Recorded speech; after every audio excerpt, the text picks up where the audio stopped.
My wife had our locks changed before I even got back from the hardware store. I didn't find that out standing on my own porch, either. I found it out from a delivery driver named Derek, who handed me a taped-up notice with the look of a man who'd rather be anywhere else on earth. "You're not gonna like this," he said. "Wanted to hand it to you myself instead of leaving it taped to the door like a coward." "Give me what?" "Just read it before you go inside. If you can even get inside." He got back in his van before I finished opening the envelope. 22 years married to Angela Ford. 19 years building a software company together, starting in our unfinished basement in the Washington Park neighborhood of Denver, ending with a $33 million acquisition offer from a Chicago private equity fund. And on the day the deal was announced, she had a locksmith rekey the house before I finished buying a bag of deck screws at the Ace Hardware on South Pearl Street. I didn't know it yet, but the lock wasn't going to be the part that actually hurt. I met Angela at a coffee shop on South Gaylord Street in 2005. It's a poke bowl place now. Everything changes. When I was a mechanical engineering dropout working nights at a data center off I-25. And she was finishing her MBA at the University of Denver. 8 months later, we were engaged. 2 years after that, married by the boathouse in Washington Park, because it was free, and because neither of us wanted anything fancier. The company came out of an idea I scribbled on a legal pad at our kitchen table at 3 in the morning, trying to solve a routing problem that was eating me alive at my day job. I built the algorithm myself, filed a provisional patent using forms off the U.S. Patent and Trademark Office website because we couldn't afford a lawyer. My name went on it. Sole inventor, Mike Nelson. Angela turned that algorithm into a business. She wrote the pitch decks. She learned to read a cap table from nothing. She walked into rooms full of bolder investors and talked them into believing that a guy who fixed his own furnace and a woman who'd never run a company could build something worth funding. She was good at it. Genuinely, remarkably good. I want to be fair, because I still believe in being fair, even now. Angela built Fieldstone Analytics as much as I did. In some ways more. She's the reason it had customers. I'm the reason it worked. By 2015, we had 40 employees in an office off Spear Boulevard. Angela became CEO. I stayed head of engineering because I hated meetings and she was better in them than I'd ever be. That felt like a fair split. It still would have, if she hadn't decided, somewhere along the way that the split also meant the credit could quietly become hers alone. I remember the exact dinner where I first noticed it. A company holiday party at a restaurant in Lodo, one of those brick-walled places with string lights, and a reporter from a local business journal working the room for a feature on Denver's growing tech scene. She found Angela first. "So how did Fieldstone Analytics get started?" the reporter asked. Notebook out. "I saw a gap in the logistics software market," Angela said, "and built a team around solving it. I was standing right there, holding 2 drinks, one of them hers. She didn't look at me once during the answer. I told myself it was just a soundbite. Reporters want soundbites, not footnotes about kitchen tables and legal pads. I let it go. I was good, back then, at letting things go. Psychologists have a name for what happens in moments like that. 1. They call it credit erosion, the slow process by which one partner's daily, unglamorous contribution stops registering as contribution at all and starts registering instead as background, not because it stopped mattering, but because it never stopped happening. It becomes furniture. You stop noticing furniture, you only notice it again when it's gone from the room. Our daughter Sophie is 24 now, works in Seattle, and she's going to matter later in this story. So hold on to her. The Monday everything came apart started with my phone buzzing on the kitchen counter while I was rinsing a coffee mug. "Priscilla, did you know about this?" There was a screenshot attached, an internal company memo sent 30 minutes earlier to all of Fieldstone's staff announcing that the company had signed a letter of intent to be acquired by Continental Ridge Partners for $33 million. I called Angela. She picked up on the 4th ring, out of breath, like she was walking somewhere important. "Mike, I can't really talk right now. You sold the company and I heard about it from Priscilla. I was going to tell you tonight." "Tell me what, exactly? That this is happening? Or that it already happened?" This isn't about you and me right now. This is business." "It's not about you and me," I repeated. "Angela, I built the engine this entire company runs on. At a kitchen table. In our house. I know that. Nobody's forgetting that. Feels like somebody already has. Mike, I have Continental Ridge's partners in the building right now. Can we please do this tonight? Like adults. Sure. I said, adults. That's a word for it. She hung up first. She'd never done that before. In 24 years. Small thing. I noticed it anyway.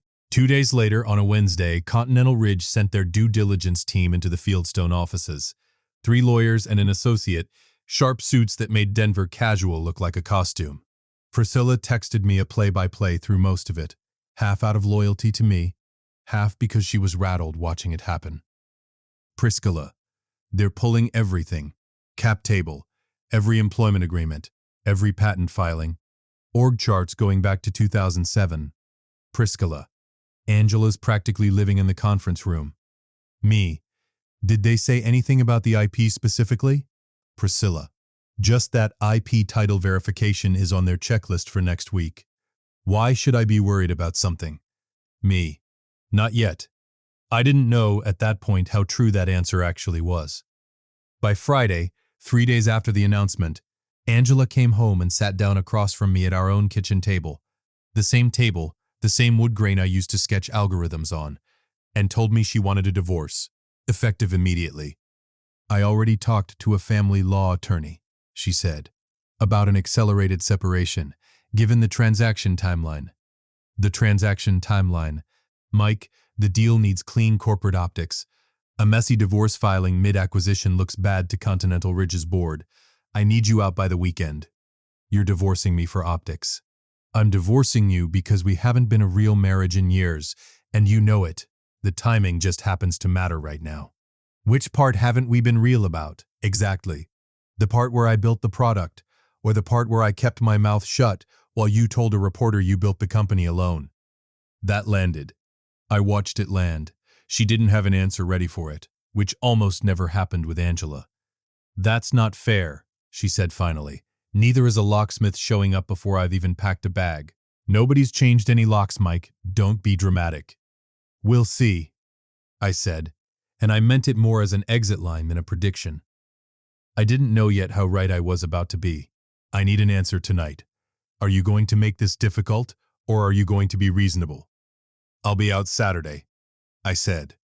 That's the only answer you're getting tonight. Thank you for not making this harder than it has to be. Don't thank me yet. Notice the phrasing she reached for that night. Clean corporate optics. Accelerated separation. Deal needs.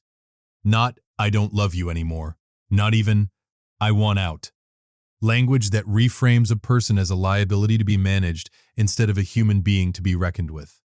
Psychologists sometimes call this dehumanizing rationalization. The conscience doesn't have to account for what it's done to a person once that person has been quietly recast as a problem on a checklist. I didn't know it yet, but the thing that was about to blow that acquisition wide open wasn't anything I was planning to do. It was already sitting in a filing cabinet, in a folder she had never once asked to open. That Saturday morning before I left, my brother Danny called from Fort Collins, where he runs a small landscaping business, and has never once pretended to understand a word of what I do for a living. Angela's really kicking you out. Over the phone, she made it sound like you two agreed on this. We agreed the way you agree to a hostage situation, Danny. She named the terms. I picked the ending that let me keep breathing. You want to stay with us? Kelly already made up the guest room. She heard about it before I even called you. I appreciate it. I need to be in the city for a while, though. This isn't just a divorce. What's that supposed to mean? I found something in the company paperwork. I don't fully understand what it means yet myself, honestly. I just know it's not nothing. Mike, what did you find? Give me a few days. I'll tell you when I actually know what I'm holding. You've always done this, Danny said. Sat on something huge like it's a normal afternoon. Dad used to say you'd announce the house was on fire in the same tone you'd announce dinner was ready. Dad wasn't wrong. Just don't do anything you can't undo out of spite. That's all I'm asking. I'm not doing this out of spite, I said, and I believed it when I said it. Even if I understood, days later, why nobody who'd just watched their marriage end that fast would automatically believe me. Welcome back to Sweet Family Revenge. Grab your snacks, get comfortable, and remember, The people in these stories had every chance to behave themselves. They just chose wrong. Drop a comment and be sure to subscribe. You're going to love it here. I left that Saturday with 2 suitcases, my laptop, and a banker's box of old engineering notebooks that Angela's assistant had already packed for me. Small mercy. Or maybe just efficiency. When I got to the porch, sure enough, my key didn't turn. Not jammed. Different. She'd meant it when she said nobody's changed any locks. She just hadn't done it yet at the time she said it. I stood on that porch for a solid minute, key in my hand, staring at a door I'd repainted myself 4 summers ago, and I felt something shift in my chest that I still can't fully describe. Not rage. Not yet. Something colder. Something that made a decision before the rest of me caught up to it. I checked into an extended stay hotel off East Colfax Avenue. Mini fridge. A view of a Conoco station. The kind of place where the ice machine down the hall never stops rattling. I sat on the edge of a stiff queen bed, with my laptop open, and did the one thing 24 years of marriage had somehow let me put off. I read our patent file. Actually read it line by line, cross-referencing every filing against the USPTO's own public database, which anyone can search for free if they know what number to look up. Here's what I found. When I filed that original provisional patent, back in 2005, before Fieldstone Analytics existed as a company, it named exactly one inventor. Me. When the company incorporated in 2007, our first lawyer, a young guy working out of an office in the Denver Tech Center, retired now, drew up an intellectual property assignment to move my personal ownership of the patent into the company, in exchange for founder's equity. Completely standard. I remember signing something back then. I remember a notary in the room, a lot of initials, the kind of paperwork blur you don't question when you're 29 and starting a company with the woman you love. But that assignment only covered the provisional patent. When it converted into a full utility patent in 2009, a separate federal filing with its own inventor declaration, nobody ever filed a new assignment to match it. The 2007 paperwork simply didn't reach that far. It was like signing over the title to your car, and then the dealership swaps the engine, and nobody updates the paperwork to match what's actually under the hood. Under U.S. patent law, an issued patent belongs to its named inventor unless that inventor has formally assigned it in writing, and that assignment has to be recorded with the U.S. Patent and Trademark Office to hold up against anyone who buys the company later. Fieldstone Analytics had spent 17 years telling the world, telling investors, telling its own employees, telling Continental Ridge partners that it owned the routing patent-free and clear. It didn't. I did. I sat there with gas station coffee going cold on the nightstand and laughed out loud, once, the kind of laugh that isn't happiness. It's just what your body does when it runs out of other options. 22 years of marriage, and the one document Angela never asked to see in her life was the only thing standing between her and $33 million. I didn't sleep that night. I lay there staring at a water stain on the ceiling shaped vaguely like Nebraska, running the math over and over, trying to decide if I was about to do something petty or something honest.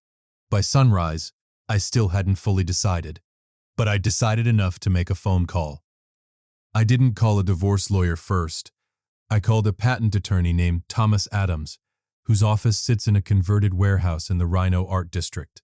A former Fieldstone engineer had used him for a side project years back and mentioned the name once at a company barbecue, mostly because Thomas had brought an enormous, drooling mastiff named Eden that I'd spent 20 minutes talking to instead of the actual guests. I spread the documents across his conference table on Monday morning. The 2005 provisional patent.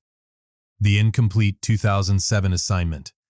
The 2009 utility patent with my name as sole inventor and no matching assignment on file with the USPTO.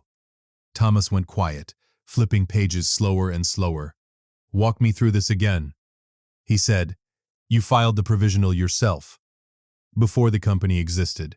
"Right. 2005. And the 2007 assignment? You're sure this is the complete document? No addendum? Nothing that got filed later?" I called the USPTO's public search line myself Sunday night. There's no recorded assignment for the utility patent, just the provisional. "You understand what this means," he said finally. "I think I do. Tell me anyway." "It means Fieldstone Analytics has been representing to investors And now to a private equity buyer, that it owns clear title to its core patent. It doesn't. You do. Any acquisition built on the assumption that the company holds this IP outright is going to fall apart the second Continental Ridge's counsel finds this gap. And in due diligence for a deal this size, they will find it. Patent title searches are standard practice. It's not a matter of if, it's a matter of when. How long is when? Days. Maybe less, if they're moving fast. What do I actually own here, Thomas? I'm not trying to blow up her life. I'm trying to understand what's mine. You own the right to say no. Nobody can assign, license, or sell that patent to a new owner without your written consent. Notarized, recorded with the USPTO. Right now, legally, you're the only person on earth who can make this acquisition actually close clean. And if I do nothing, if I just let it close, then you've quietly handed away sole ownership of a patent worth a meaningful chunk of a $33 million deal for nothing to a company that just evicted you from your own house. That's your call to make. I'm just telling you what the paper says. I sat with that for a minute. I don't want to blow up her life, Thomas. I want to be treated like I actually existed in this story. Then let's make sure the record reflects that, he said. Because right now, on paper, you're a ghost in your own invention. I didn't know it yet, but Les turned out to be almost exactly right. I want to be honest about something here, because it would be easy to make myself sound like a mastermind who'd been quietly sitting on a secret weapon for years, waiting for the right moment to detonate it. That's not what happened. What happened is that a woman I'd loved for 2 decades threw me out of my own house with less warning than she'd give a contractor she was firing. And 3 days later, the gap she'd never once bothered to check turned out to be the only thing standing between her and the biggest transaction of her life. Thomas filed a formal notice that Wednesday, 6 days after the acquisition was announced, 3 days after I'd been served divorce papers, informing Continental Ridge's counsel and Fieldstone's board that the core patent underlying the company's entire product had never been properly assigned, and that I, as the patent's sole inventor and current owner of record, had not consented to its transfer, licensing, or sale. Priscilla texted me that afternoon. She still checked in on me, even after everything. Priscilla, you would not believe what just happened in the boardroom. Try me. Priscilla. Continental Ridge's lead counsel walked in holding some kind of legal notice and asked Angela point blank, in front of 2 of the partners, who is Mike Nelson to this company? Priscilla. She didn't have an answer, Mike. She just sat there. One of the partners actually said, I thought this was a straightforward asset sale. And the room went dead silent. What did Angela say? Priscilla. Eventually she said you were a former technical advisor. Mike. A former technical advisor. After 19 years. I didn't respond to that one for a while, not because I didn't have anything to say, because I did. And none of it felt like it belonged in a text message. The deal didn't die instantly. Big transactions never do. They go on life support first. Continental Ridge suspended the closing timeline. Their financing bank, ready to wire funds that Friday, put the transfer on hold, pending resolution of a title defect in core intellectual property. Priscilla told me Angela stayed at the office until almost 2 in the morning that Wednesday, with the company's outside counsel, trying to find a way around a problem that had my name on every page of it. There wasn't one.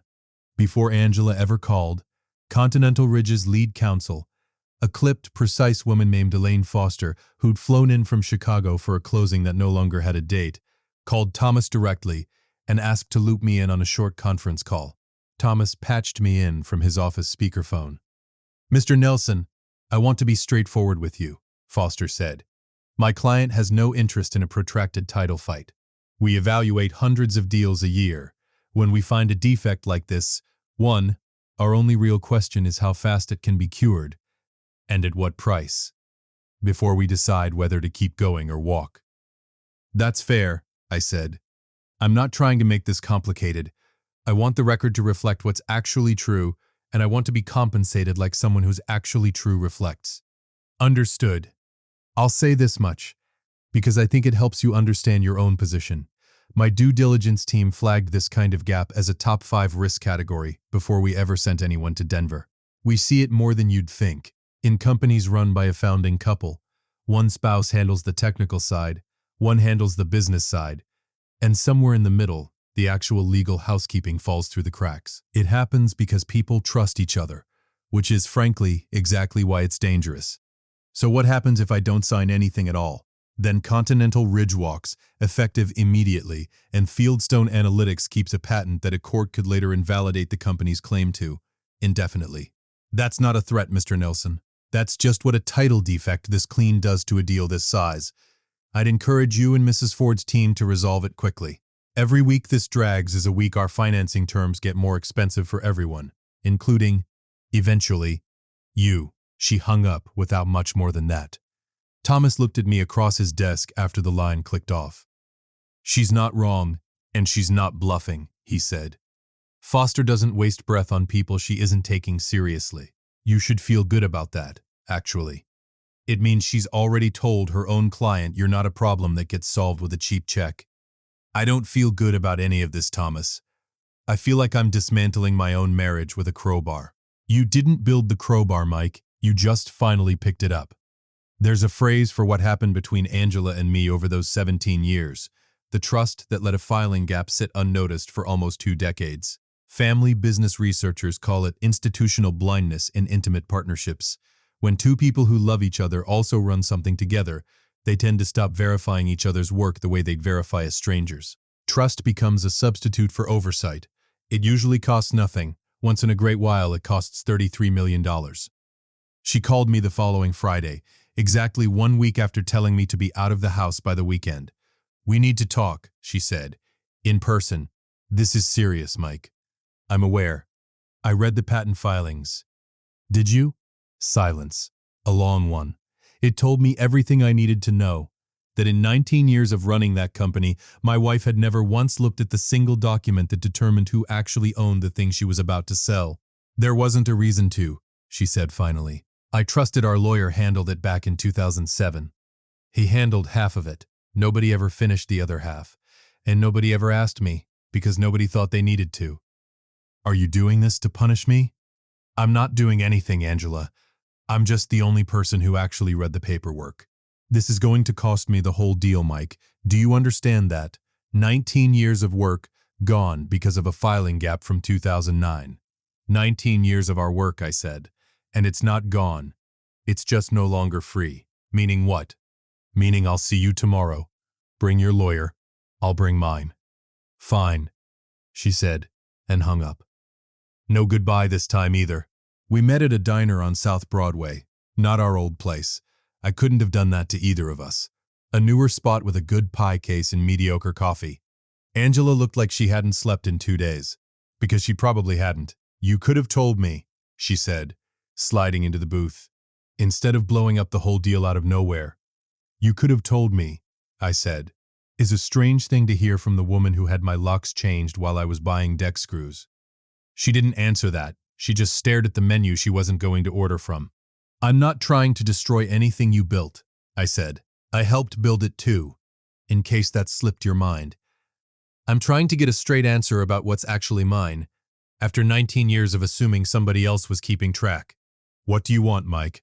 Right now, I want you to admit out loud that you were about to sell something you didn't fully own, and that the only reason it didn't happen is because I happened to read a folder you never opened. She was quiet for a long moment. Then, quietly, fine. You're right. I didn't check. I should have checked.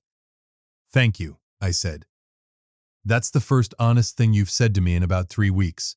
So what happens now? You've got Continental Ridge's whole legal team treating me like I tried to commit fraud. Nobody's saying fraud. Thomas explained it to your lawyers the same way he explained it to me. This is a paperwork gap, not a crime. But it's a gap that only I can close. And I'm not closing it for free. And I'm not closing it because you asked nicely over pie. You've changed, she said. And there was something almost wounded in how she said it. No, I said. I finally read the paperwork. That's different from changing. Thomas had told me exactly what my leverage was and wasn't, before I ever sat down in that booth. And I want to be clear about it because I've heard enough of these stories to know some of them stretch the truth about how this stuff actually works. I didn't own Fieldstone Analytics.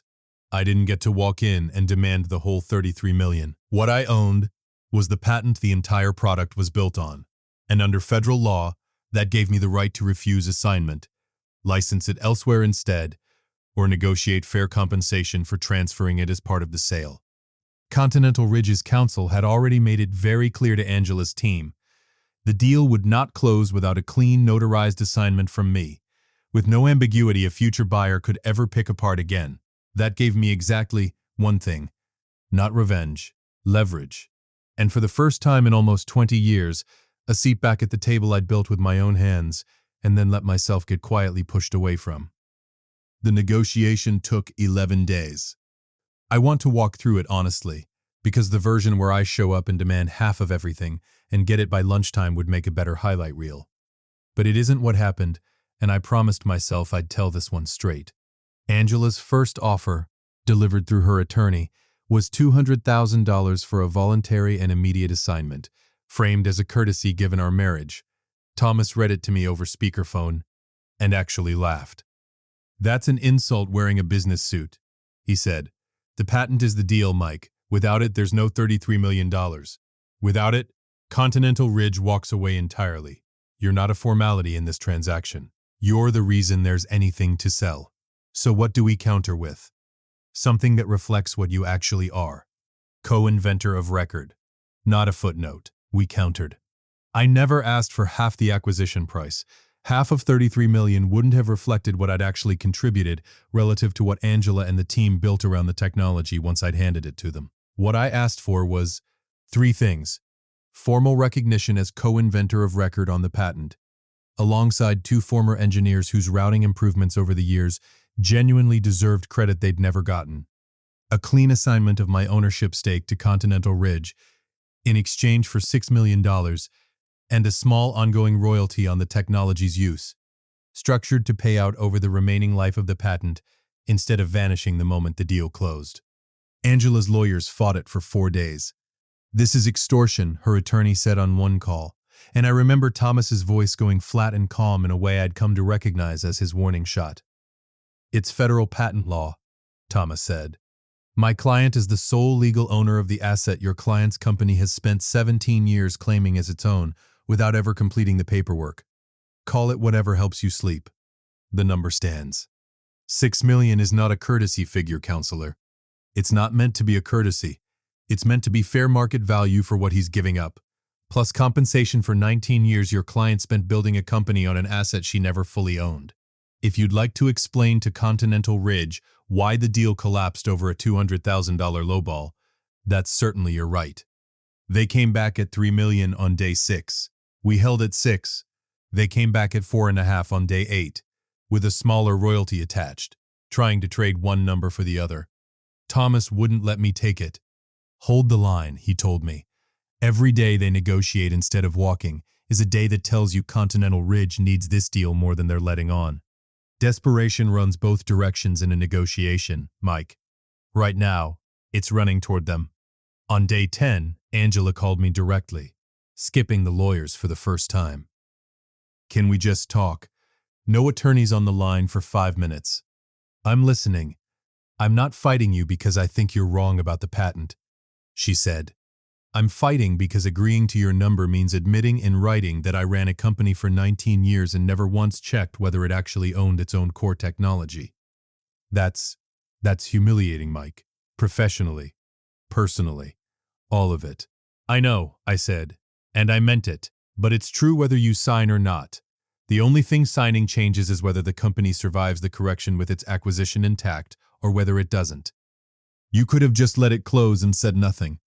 You'd have had nothing to negotiate with, but you also wouldn't have humiliated me in front of a room full of Chicago lawyers. I could have, I agreed, but you changed my locks before I finished buying deck screws, Angela. I stopped being interested in protecting your comfort the second I stood on that porch with a key that didn't work. She didn't have anything to say to that. What I found out later, again from Priscilla, was that the call that actually broke the stalemate wasn't between me and Angela at all. It was between Angela and Fieldstone's own board, 2 investors who'd put early money into the company back in 2011 and had watched their stake balloon in value for over a decade. They basically told her to stop stalling, Priscilla said when she finally told me the story over coffee weeks later. One of the board members, this guy Harold who never says much in meetings, apparently just looked at her and said, "You're letting pride cost this company $33 million.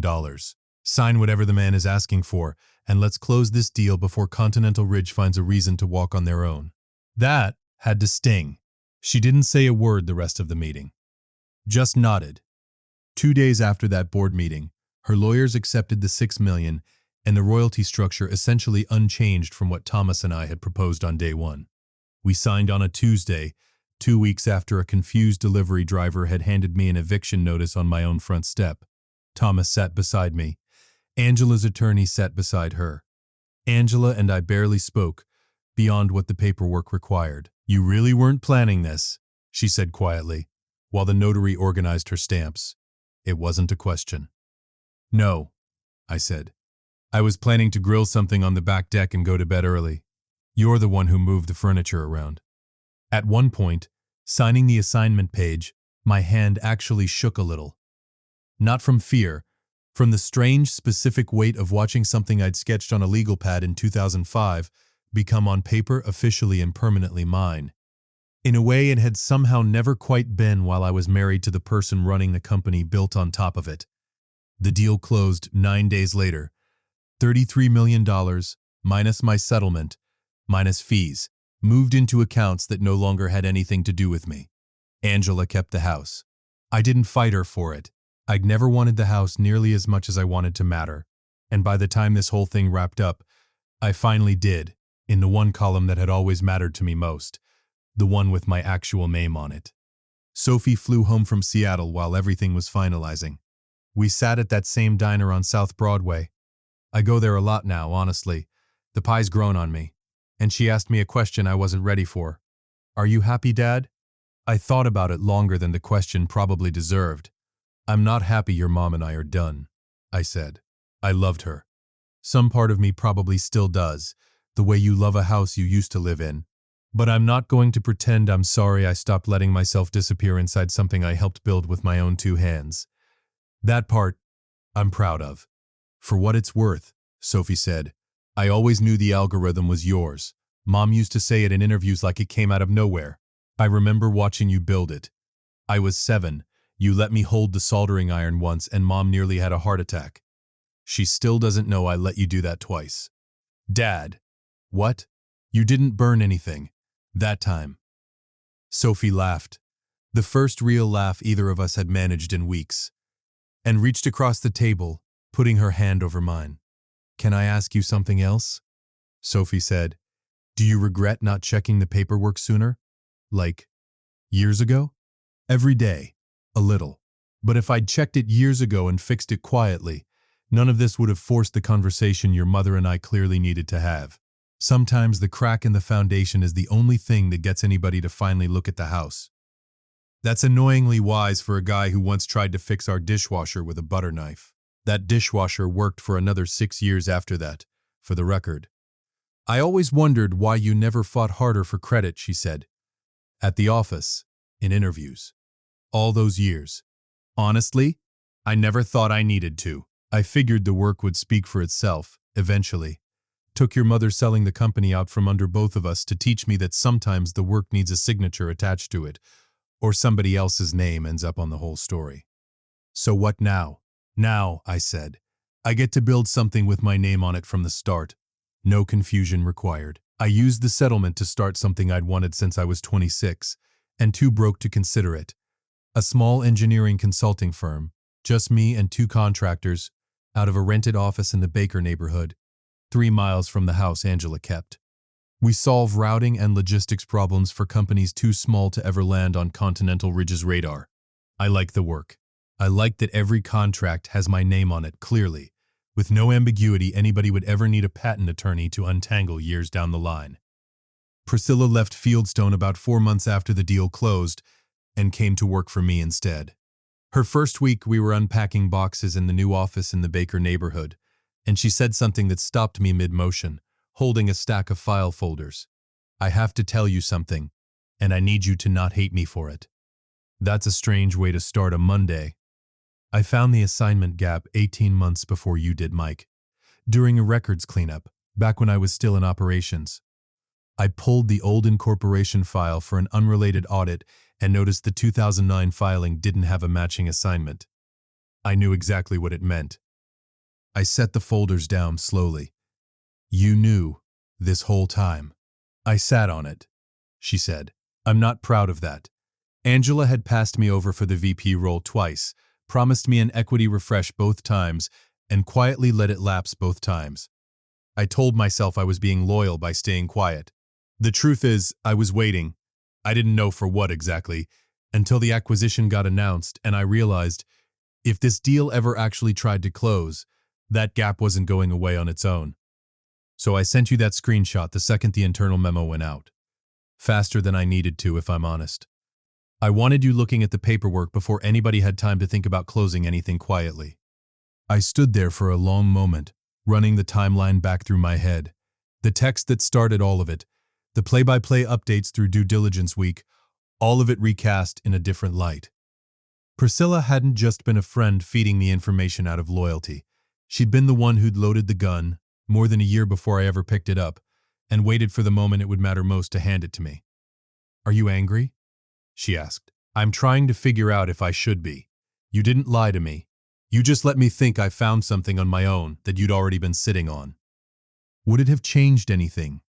If you'd known sooner. I thought about that honestly, the way I try to think about most things. No, I said finally. It still would have ended the same way. I still would have read the paperwork. I still would have called Thomas. You just made sure I actually looked, instead of letting 19 years of trusting the wrong things keep me from ever opening that folder at all. She let out a breath she'd clearly been holding since she started talking. So we're okay? We're okay, I said. Just no more silent partnerships in my company, Priscilla. If you find something, you tell me the same day. Deal. There's a version of this story where I'm the only one who acted. That version isn't true, and I'd rather tell you the honest one.